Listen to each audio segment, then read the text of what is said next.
Hello students, welcome to my channel Edunomy by Riya. So हम nationalism in Europe chapter के कुछ कुछ important concepts cover कर रहे हैं, जिसमें से एक कंसेप्ट एलिगरी का होता है। तो इसको कवर करते हैं। इसमें हम समझेंगे एलिगरी का मतलब क्या होता है, एलिगरी किस नेशन की क्या थी और वो यूरोप में इतना सिग्निफिकेंस क्यों रखती थी। तो आपके लिए मैंने इस टॉपिक के लिए शॉर्ट नोट्स बना रखे हैं। ये आपकी एनसीईआरटी से रिलेटेड लाइंस हैं, तो आप जस्ट ब्लाइंड फेथली इसको लर्न कर सकते हो डायरेक्टली एनसीईआरटी के लिए। तो चलो, विजुअलाइजिंग द नेशन यूनिट 5 है आपके चैप्टर का। तो इसके अंदर वो क्या कह रहे हैं कि जो आर्टिस्ट थे उनको लगा ऐसा कि यार हमें ना नेशन को पर्सोनिफाई करने की ज़रूरत है। जैसे फॉर एग्जांपल हम कहते हैं भारत हमारी माता है। तो अब भारत तो एक नॉन लिविंग एंटिटी है, बट जब हम उस नॉन लिविंग एंटिटी को लिविंग एक मदर की फिगर की तरह मानने लग जाते हैं, ठीक है, तो हम इसका मतलब उसको क्या करते हैं, पर्सोनिफाई कर रहे हैं। इंग्लिश में एक मेटाफर, सिमिली ऐसे करके आपने पढ़ रखे हैं स्पीचेस को। तो इसमें क्या होता है, पर्सोनिफाई का मतलब नॉन लिविंग थिंग में एक जान डाल देना, एक मूर्ति के अंदर उसको मान के चलना कि वो एक लिविंग एंटिटी है। तो फिर उन्होंने क्या करा, एक कंट्री को कैसे रिप्रेजेंट करना शुरू कर दिया, एक पर्सन की फॉर्म में। और पर्सन में भी हम स्पेसिफिकली किस फॉर्म में कर रहे हैं, फीमेल की फिगर में। अब फीमेल फॉर्म से हुआ क्या, they try to give an abstract idea into a concrete form. अब एब्स्ट्रैक्ट का मतलब सिर्फ जो आपके दिमाग में जो चीज़ है उसको आपने लिटरली सामने अपने उतार दी। ठीक है, जैसे हम कभी कहते हैं ना कि आपके दिमाग में जो चल रहा है उसको लिखो, तो उससे क्या होगा, जो मेंटल कन्फ्यूजन हो रही है वो आपकी सॉल्व हो जाएगी।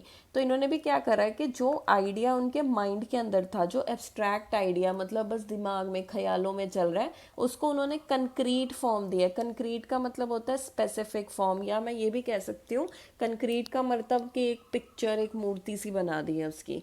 तो इसलिए फीमेल फिगर को क्या बना दिया उन्होंने, एलिगरी बना दिया। अब हम फ्रांस की देखेंगे एलिगरी। पहले हम फोटोग्राफ देख लेते हैं फ्रांस की।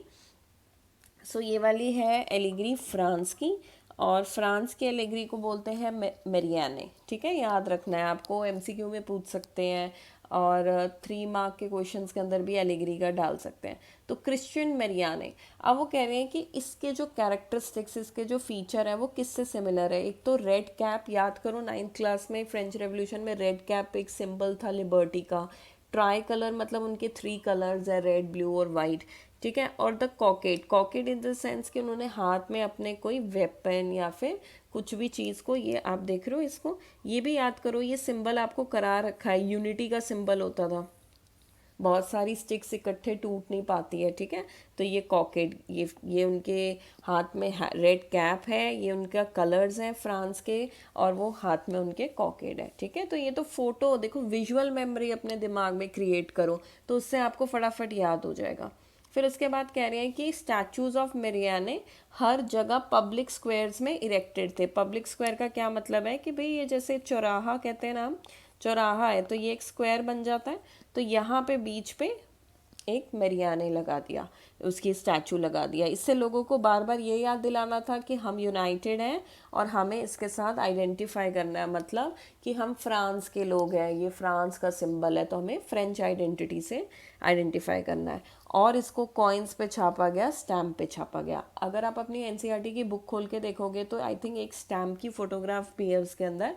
तो कभी कभार पिक्चर आइडेंटिफिकेशन आ जाता है, तो that is मेरियाने। Okay, next Germania का तो बहुत शॉर्ट में दे रखा है कि उन्होंने कहा है कि she wears a crown of oak leaves, उनके सर पे एक ताज है जो कि पत्तों का बना हुआ है, ओक के पत्तों का।